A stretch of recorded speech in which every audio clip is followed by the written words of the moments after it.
On va continuer de parler de Roland-Garros avec Christophe Dansette dans l'Info Écho. Bonjour Christophe. Bonjour Pauline.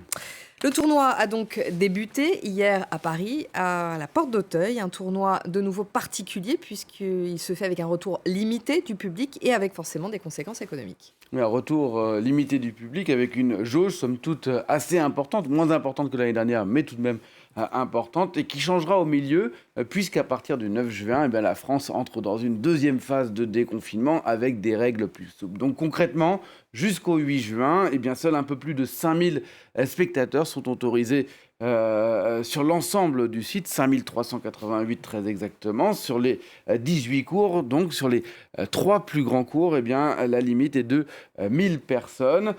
Tous ces spectateurs doivent quitter les lieux avant 21h, heure du couvre-feu, mais pas les joueurs qui, eux, continueront à poursuivre leur match désormais éclairé après 21h, en nocturne donc, à huis clos.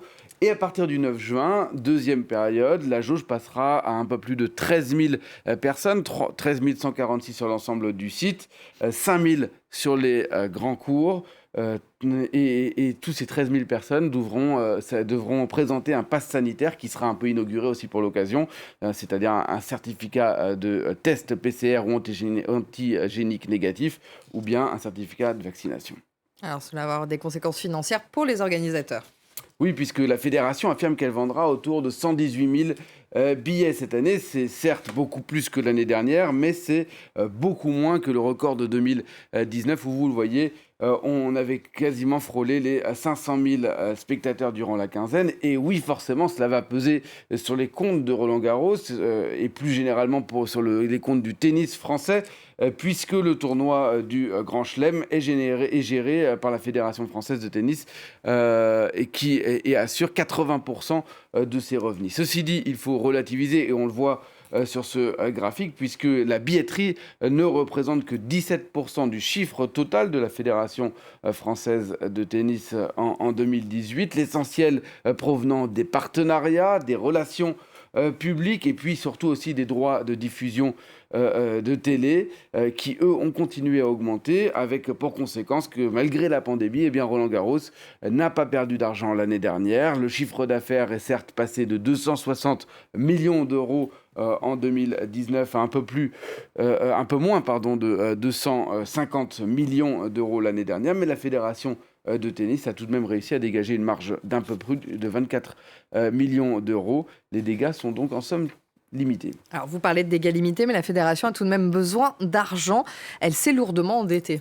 Voilà, c'est que la pandémie est tombée au plus mauvais moment alors que la fédération vient de dépenser sur 10 ans 380 millions d'euros pour des travaux de rénovation qui touchent à leur fin avec un stade Philippe Chartrier totalement rénové et doté désormais d'un toit rétractable. Un nouveau cours, le Simone Mathieu, qui avait été inauguré il y a 2 ans au milieu des serres d'Auteuil. Et puis le Suzanne Lenglen qui doit lui encore subir une cure de jouvence avant les Jeux Olympiques 2024, qui lui aussi sera doté d'un toit rétractable.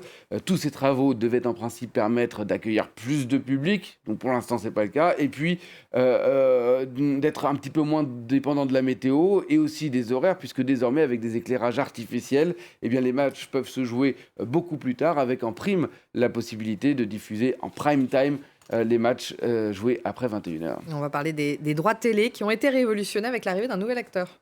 Ce nouvel acteur, c'est Amazon qui a raflé une partie des droits qu'il partage désormais avec le diffuseur historique France Télévisions, de quoi augmenter les revenus de diffusion en France de 25%. Pour les années 2021, 2022 et 2023, le groupe de Jeff Bezos a obtenu notamment l'exclusivité de diffusion des matchs sur le cours Simone Mathieu, mais aussi 10 matchs en prime time sur le stade Philippe Chartrier, à un moment où il n'y aura d'ailleurs pas de spectateurs, donc ce sera un peu la seule manière de voir ces matchs.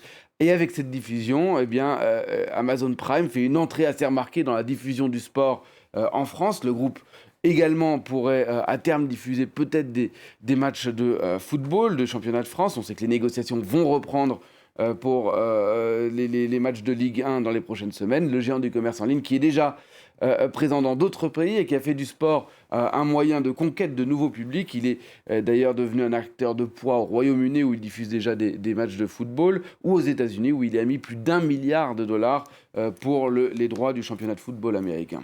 Un dernier mot, Christophe, sur le salaire. Finalement, qu'est-ce que gagnent les joueurs à la fin du tournoi? Alors les vainqueurs, hein, cette année, les vainqueurs, hommes et femmes, qui gagnent la même chose, gagneront 1 400 000 euros. Donc vous voyez que c'est moins que l'année dernière, et surtout que c'est beaucoup moins qu'en 2019, où les joueurs gagnaient 2 300 000 euros. Donc ils subissent eux aussi les frais de cette pandémie. Faut savoir, 1,4 million, c'est quand même. C'est quand même pas mal. C'est quand même pas mal. Dominique Thiem, qui a été éliminé hier au premier tour, il gagne quand même 10 000 euros pour une élimination au premier tour. C'est pas mal. Merci Christophe pour toutes ces informations.